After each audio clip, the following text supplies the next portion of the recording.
Assalamualaikum warahmatullahi wabarakatuh. A'udzubillahi minasyaitonir rajim. Bismillahirrahmanirrahim. Alhamdulillahilladzi hadana lihada wa ma kunna linahtadiya laula an hadanallah. Asyhadu an la ilaha illallah wahdahu la syarikalah wa asyhadu anna Muhammadan abduhu wa rasuluh la nabiyya ba'dah. A'udzubillahi minasyaitonir rajim. Bismillahirrahmanirrahim. Ya ayyuhalladzina amanu dzkurullaha dzikran katsira fasabbihu bukratan wa asilah. Amma ba'd. Para jamaah rahimakumullah, mari kita bersyukur alhamdulillahirabbil alamin ala kulli halin wa ni'matin, dan bersolawat kepada junjungan kita habibana wa maulana sayyidina Muhammad biqaulina Allahumma shalli ala sayyidina Muhammad wa ala alihi washabihi. Kita meneruskan kitab Maraqil Ubudiyah tentang amalan-amalan di pagi hari, dan ini amalan setelah sholat. Doanya telah kami sampaikan, minimal ada 10. Semoga kita bisa menjalankan, kalaupun tidak diantaranya kita amalkan. Untuk itu saya lanjutkan. Mari kita lanjutkan. Wa qala al-mu'allif fi hadzal kitab wa nafa'ana bi imam bi ulumiyya fid dharain amin ya rabbal alamin.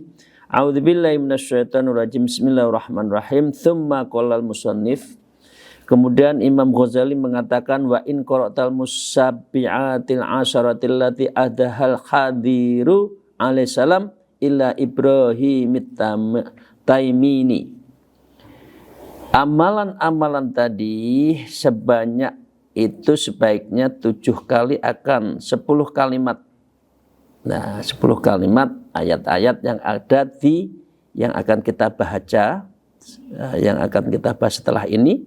Tadi doanya, kalau ini ayat-ayatnya.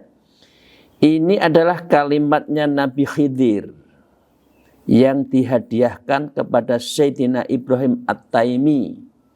Ya, mungkin dalam bentuk ruhaniyah ya. Bisa mimpi, ketemu Nabi Khidir, kemudian dikasih amalan seperti ini. Faqad istakmalal fadlan. Ini adalah amalan-amalan yang utama, istikmal, fadlan yang penuh dengan fadilah, keutamaan. Wa jama'alaka dzalika fadilatal jumlatil atyatil madhkuruh, sebagaimana doa-doa yang telah dibacakan, yang telah disebutkan madhkur yang kemarin itu 10. Apa surat dan amalan yang perlu dibaca? Wa ya antara qoblatul isamsi qoblal ghurub, sebelum matahari terbit dan sebelum terbenamnya matahari. Ya, tadi disebutkan oleh Nabi Khidir kepada Syekh At-Tamimi tadi. Ini amalan yang bagus untuk kita amalkan. Apa? Satu yang perlu dibaca adalah suratul hamdu, artinya Al-Fatihah. Wa qul a'udzu binnas, surat An-Nas. A'udzu birabbil falaq, surat Al-Falaq. Qul huwallahu ahad, surat Qul huwallahu ahad ya. Kemudian Al-Kafirun, ayatul kursi, kullu wahidin sab'a maratin. Setiap kalimat itu dibaca pagi hari, sore hari 7 kali. Jangan lupa yang ketujuh ya. Tadi kan yang 1 Al-Fatihah, 2 Kulhu, 2 An-Nas, 3 Al-Falaq, 3 Qul huwallahu ahad ya. An-Nas tadi, kemudian ayyul kafirun, ayat kursi ya, itu 7 kali. Kemudian subhanallah walhamdulillah wala ilaha illallah wallahu akbar juga 7 kali. Yang ketujuh. Yang kedelapan, sholawat kepada Nabi. Allahumma shalli ala sayyidina Muhammad wa ala alihi washabihi. Kemudian wastaghfir li nafsika wali walidayka wal mu'mini wal munat sab'an. Rabbana ighfir lana dzunubana wali walidina warhamhuma kama rabbana shighara wali jamil mu'minin wal munat muslimin al ahya'u min wal amwat, itu juga 7 kali. Kemudian yang ke-10 doanya adalah Allahumma fa'al bi wa bihim ajilan wa ajilan fid dini wa dunya al akhirah ma anta lahu ahlu wa la taf'al bina ya maulana ma nahnu lahu ahlun innaka ghafurun halim jawadun karimun raufur rahim. Ini juga 7 kali. Ini pagi sore. Ini kebiasaan yang disampaikan, yang diamalkan, amalan dari Nabi Khidir kepada Syekh Tamimi tadi, dinukilkan oleh Imam Ghazali. Maka walatat udzalika utuwatun wa asiyah. Jangan lupa ini diamalkan pagi dan sore. Bapak Ibu sekalian, berapa kali memang diamalkan 7 kali. Nah, tapi bagi yang kuat, kullu wahidan min hadhil kalimah imami ahmarat. Kalau bisa 100 kali jos. Au sab'ina atau 7 kali baik. Au marotin au asrin marotin au 10 kali juga boleh. Tergantung kebiasaan saja. Wawa, dan hal itu ay asratu aqalluhu, sebaiknya minimal 10 kali. Au taqdiru liyakunul majmu'an mi'atan marratan, tapi kalau digabungkan boleh 100 kali. Jadi pagi 50, sore 50 atau 10 gitu ya. Artinya digabung baik. Nah, tapi ya kalau tidak bisa 100 ya minimal 7 kali itu. Seperti halnya itu kalau kita sholat Jumat, setelah habis Jumat mulai Fatihah sampai kulhu itu, ya itu masing-masing 7 kali, jangan beranjak dari tempat duduknya. Itu ada amalan-amalan min aulia dan itu ada hadisnya. Maka dengan demikian, pertanyaannya, permasalahan bukan banyaknya. Fawa afdal min an tukarrihu wahidatan mi'atan marratan. Mengulang-ulang satu kalimat sebanyak 100 kali itu baik. Jadi orang yang mencuci kalau digosok-gosok, dikucek-kucek sekali, 2 kali, 3 kali, 4 kali, 5 kali itu lebih bersih daripada sekali. Jadi diulang-ulang. Ya, itu bisa membuat ada impact di dalam hati kita. Li'anna likulli wahidin min haula'il kalimah fadlan bil infiradahi. Ya, karena kalau mengulang-ulang beberapa kali itu lebih utama daripada sendiri-sendiri satu-satu. Kalau satu-satu kurang impactnya. Walil qalbi bikulli wahidin naun tanabbuhi wa taladudin, dan bagi hati ya untuk masing-masing kalimat tersebut mempunyai peringatan dan kelezatan sendiri. Seperti Bapak Ibu sekalian, zikir subhanallah alhamdulillah wa la ilaha illallah wallahu akbar 1 kali, dengan 7 kali, dengan 10 kali, dengan 100 kali itu beda. Semakin banyak itu semakin menggosoknya hati kita itu lebih baik.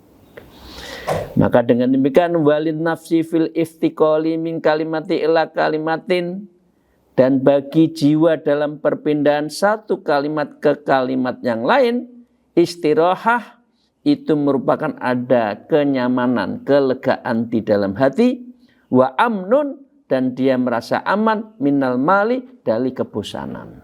Jadi kalau zikir itu sudah merasakan ladzatul zikir, itu bisa nikmat. Jangan sekali aja. Ya subhanallah, subhanallah 33 kali kan gitu kan kemarin. Subhanallahul-azim, subhanallah bihamdihi lebih dari 7 kali. La ilaha illallah ya 33 atau 41 ya kalau saya itu boleh. enak. La ilaha illallah, la ilaha illallah. Kalau zikirnya la ilaha illallah sekali itu impactnya berbeda. Maka dengan demikian kada qala al-musannif fil ihya itu semua seperti yang disampaikan Imam Ghazali di dalam kitab Ihya-nya. Bapak Ibu sekalian, dari 10 amalan tadi walazimu hadil aurat, ini jadikan aurat. Jadikan wirid. Aurat itu kumpulan dari wirid-wirid kan? Kemudian dilazimkan menjadi wirid. Kalau sekali zikir itu bukan wirid, itu membaca. Tapi kalau zikir itu biasanya mutawamah. Bisa dilakukan berkali-kali dan berulang-ulang serta mulatazamiyah. Serta mutawamah. Dilazimkan. Maka dengan demikian inilah juga yang disebutkan di dalam hadil adhkar, di dalam kitab Bidayatul Hidayah, zikir-zikir ini. Wa qala fil ihya, kalau di ihya kitab Ihya Ulumuddin disebutkan wa aqallu yambahi an tukarrihu kulli wahidin min hadil kalimah salasa aw sab'an. Nah, kalau di dalam kitab Imam Ghazali Ihya minimal 3 kali atau 7 kali. Tadi disebutkan 10 kali atau 100 kali tadi yang disampaikan oleh mana?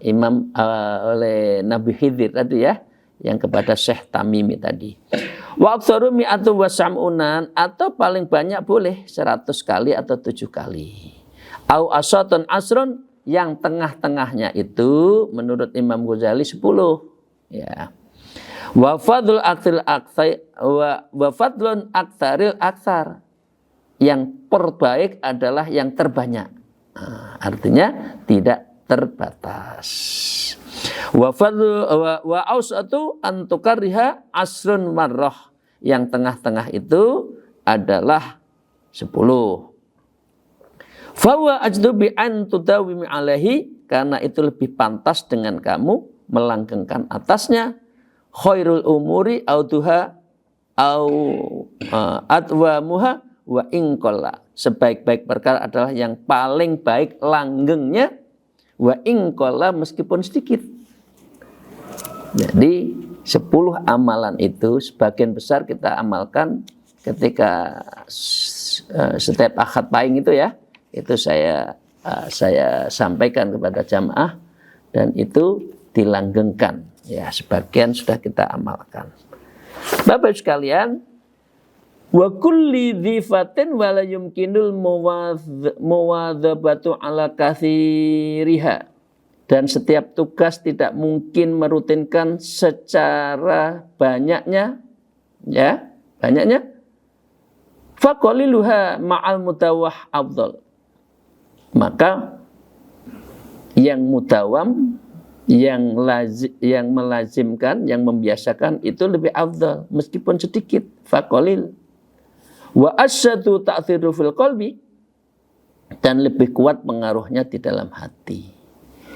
Ya, seperti halnya lah kalau kita punya pisau dapur, kalau rutin diasah ya itu akan lebih tajam. Tapi kalau tidak rutin ya tidak akan tajam. Jadi zikir itu yang penting adalah langgeng meskipun sedikit. Ya. Min katsiriya ma'al fatrah, daripada banyak tapi berselang-selang. 1 bulan zikir, 1 bulan tidak. Nah, itu impactnya kurang. Bapak sekalian, kita lanjutkan di dalam kitab ini. Wa qulal mu'alif wala tatakallamu qabla tu'lis samsi fa fil khabar andalik, kamu jangan bercakap-cakap sebelum matahari terbit, karena ini sesuai dengan hadis ay adamil kalami qabla tu'lis samsi, maka sebaiknya kamu jangan bercakap-cakap sebelum sholat isyraq. Nah, pertanyaannya, kalau mau pergi gimana? Sudah mau ke kantor? Ya ke kantor, tapi jangan bicara tentang telepon untuk urusan pekerjaan. Sambil nyetir, zikir terus sampai matahari terbit. Ibu-ibu gimana? Lah kalau saya ya, sambil masak jangan pikirannya dipisahkan, dipindahkan kepada yang lain. Sambil zikir, sambil membaca apa saja. Jangan bicara selain urusan Allah, urusan zikir. Nah, karena gimana? Saya kan harus nyiapin anak-anak sekolah, harus nyiapin bapaknya mau berangkat. Nah, tetap bisa zikir sambil masak, tetapi jangan bicara kecuali zikir. Maka dengan demikian, afdhalu min itaikaki thamani riqab adalah lebih utama dibandingkan memerdekakan dengan budak. Mengamalkan zikir-zikir habis subuh sampai dengan tulu'il syamsi, artinya sholat Isra, itu lebih baik pahalanya daripada memerdekakan budak. Min walidi Ismail ala nabiyina alaihi salatu wassalam, dari anak keturunan Nabi Ismail alaihi assalatu wassalam. Karena Bapak Ibu sekalian, sebaiknya kita konsentrasi. Maka dengan demikian Bapak Ibu sekalian, hadis-hadis ini ada dasar hadisnya ya, dan itu perlu kita jalankan. Akni maksud Imam Ghazali ya dengan izim isyarah tadi ya, maka istighalah bidzikir. Kamu harus menyibukkan dengan zikir, entah baca Quran, entah baca fil qalbi, entah baca, maaf ini kan belum kita sholat Isra ya. Di Jakarta juga belum sholat Isra, nanti jam 6 sholat suruknya di sini. Nah, zikir dalam betul taklim ini juga menjadi bagian dari kita mengisi waktu tidak urusan dunia sampai tulu'is syamsi, sampai terbitnya matahari. Ya. Ai bidzikrin kana la bi khususin hadhil kalimat. Dan ini zikirnya itu tidak dikhususkan dengan kalimat apa saja. Bisa Allah, bisa la ilaha illallah, bisa istighfar, bisa sholawat, bisa membaca Quran, bisa taklim seperti ini.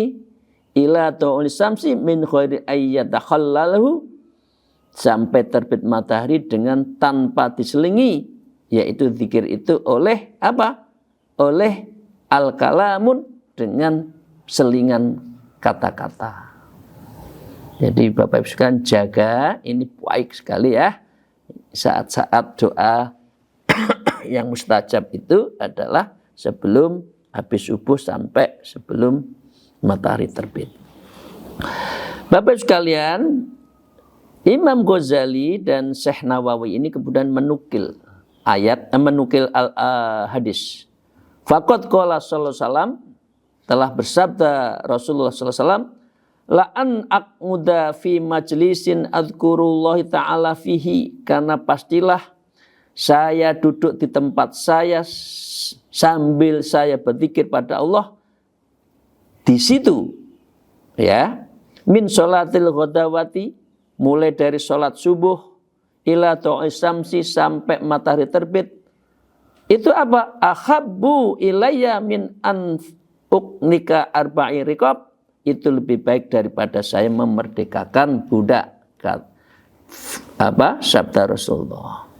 Karena itu Bapak sekalian, coba kalau kita lihat di Mekah Madinah, habis subuh yang baca Quran, yang zikir, yang duduk, yang wukuf, ya, sampai sholat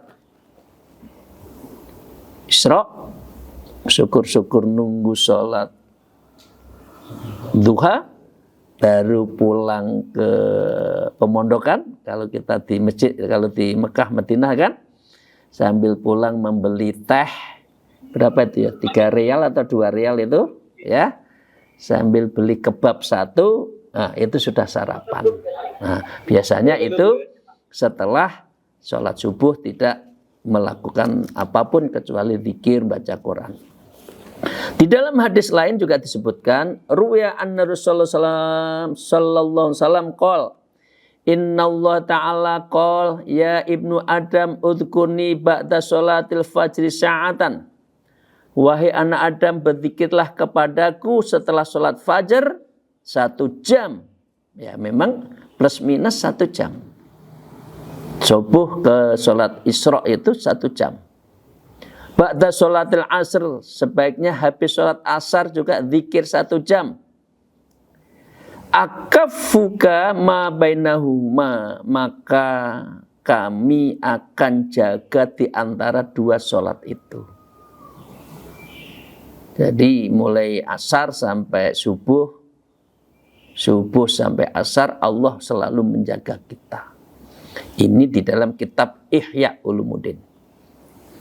Di dalam hadis lain juga ditukilkan oleh Imam Ghazali dan juga oleh Syekh Nawawi Al-Bantani, wa ruwiya an Anasin annahu qala Rasulullah sallallahu alaihi wasallam qala, dan diriwayatkan Sayyidina Anas bahwa Rasulullah sallallahu alaihi wasallam telah bersabda, man sholal fajr fi jama'atin thumma fa'adha yadhkurullah ta'ala hatta tatlu as-samsu, siapa saja sholat fajar subuh secara berjamaah kemudian dia duduk berzikir kepada Allah hingga matahari terbit,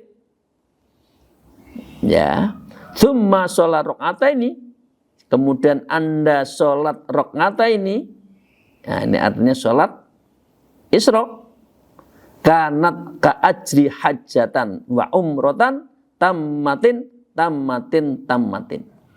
maka Anda pahalanya seperti haji umroh yang sempurna dan sangat sempurna. Di dalam kitab Al-Adhkar, dan ini hadis. Jadi Bapak sekalian, kalau mau setiap hari naik haji dan umroh, maka lakukan ini. Haji dan umroh bayarnya kan minimal 30 juta. Kalau di sini ya gratis. Nah, pahalanya tiap hari dapat haji dan umroh. Bapak Ibu sekalian ya, itu semua ngisi tadi ada amalan-amalan ya 7 sampai 10 lah. Kalau sekali jangan kurang sempurna, ya 7 sampai 10 kali. Setiap amalan mulai ayat kursi, kemudian Al-Fatihah ya dan sebagainya itu. Bapak sekalian itu ya. Sekarang ada apa perbedaan sholat atau bukan perbedaan ya? Bagaimana cara sholat syuruk dan sholat apa? Sholat duha. Al-adabu ma baina tulu'is syamsi ilal zawal, sampai matahari tergelincirnya matahari, apa yang dilakukan sholat-sholat. Fa idza ta'atis syamsu wartafa'at qadru rumhin, apabila matahari telah terbit dan meninggi seukuran tombak, di dalam kitab Ahya itu diibaratkan seperti itu. Ya kira-kira bayang-bayangannya itu sudah setinggi tombak ya, kira-kira berapa senti ya. Kira-kira dari Isra salat syuruk 10 menit lah menuju salat duha ya. Fasolli rakaatain, maka Anda sholatlah duha.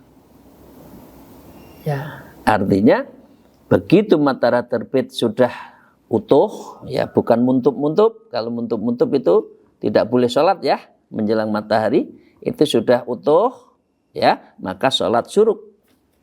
Ya, kalau sudah setinggi tombak maka Anda sholat duha. Imma biniyati sholatil isyraq, ada ulama yang berkata bahwa sholat duha digabung dengan sholat isra, karena mengatakan sholat isra adalah sebetulnya sholat duha fil awal. Ada yang mengatakan seperti itu. Sholat isra itu sebetulnya duha di awal. Binaan ala qauli bi anna ghairu sholati duha, dengan dasar satu pendapat bahwa sholat tersebut ya, ada yang mengatakan bukan sholat duha, berbeda. Nah, berbeda. Jadi ada sholat fajar begitu matahari terbit utuh sholat, nunggu tombak maka sholat duha. Maka dengan demikian au biniyatin duha, maka dengan demikian sholat duha binaan ala annahya wa huwal mu'tamad, dengan dasar bahwa sholat tersebut merupakan sholat duha dan pendapat ini adalah pendapat mustamad.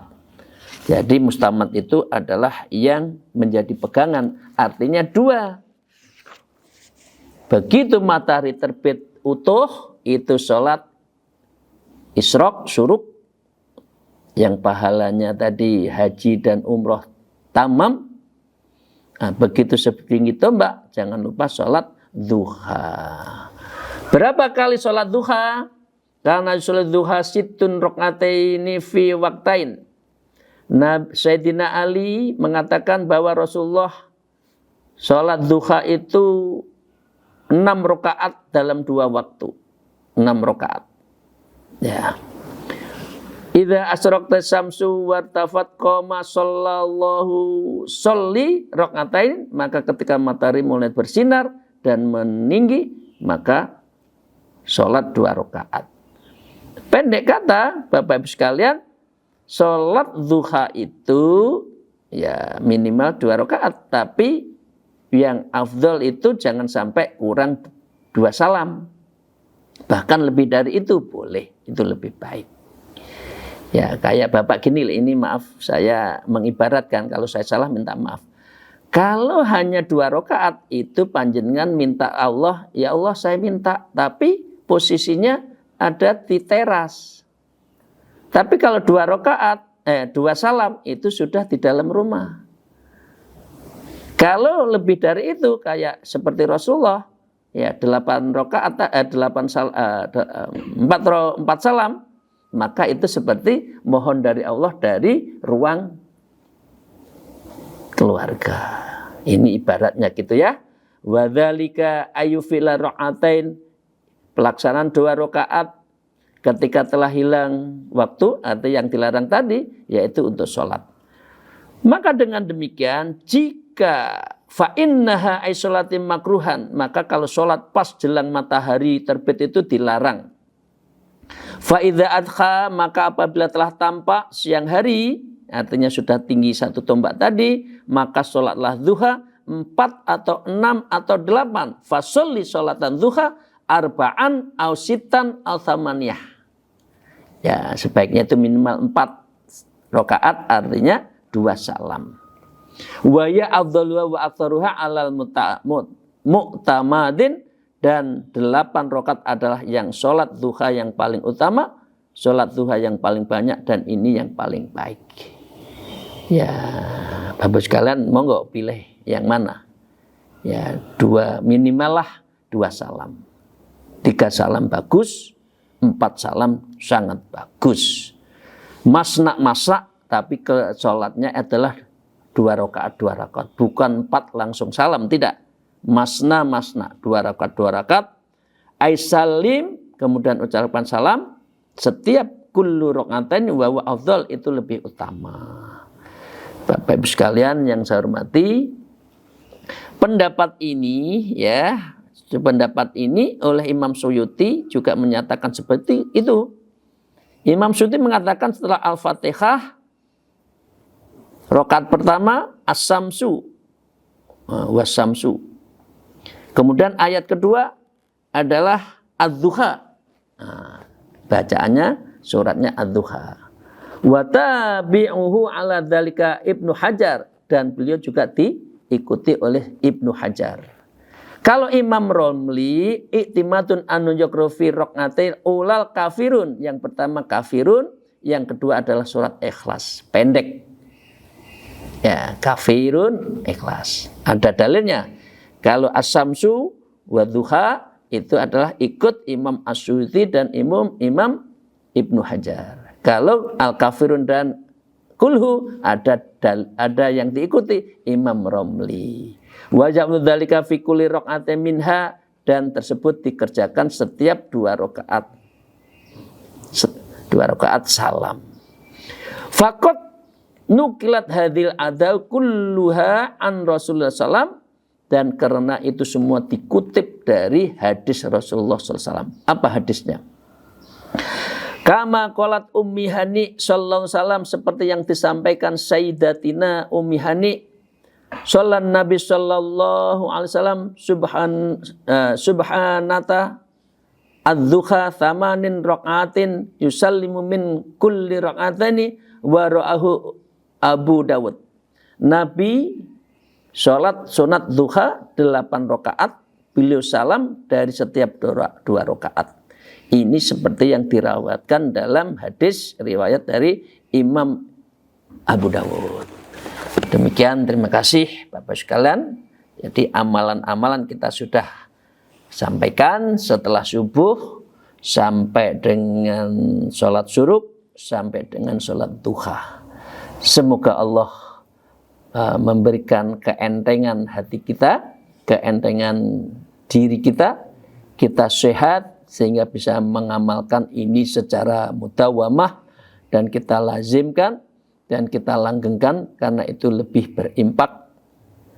Nah, Bapak Ibu sekalian, yang terakhir, kalau sholat duha jangan semata-mata wah aku sholat duha biar rezekinya gampang. Oh iya, otomatis itu. Tapi tujuannya jangan itu. Tujuannya adalah Allah memerintahkan. Karena itu saya jalankan. Urusan bahwa ini impact fadilahnya untuk mempermudah rezeki, yaitu bagian dari buahnya. Jadi akar pohonnya itu adalah diniatkan untuk menjalankan perintah Allah. Demikian, terima kasih. Mohon maaf atas segala kekurangan saya. Akhirul kalam. Wallahul muwafiq ila aqwamit thariq. Assalamualaikum warahmatullahi wabarakatuh.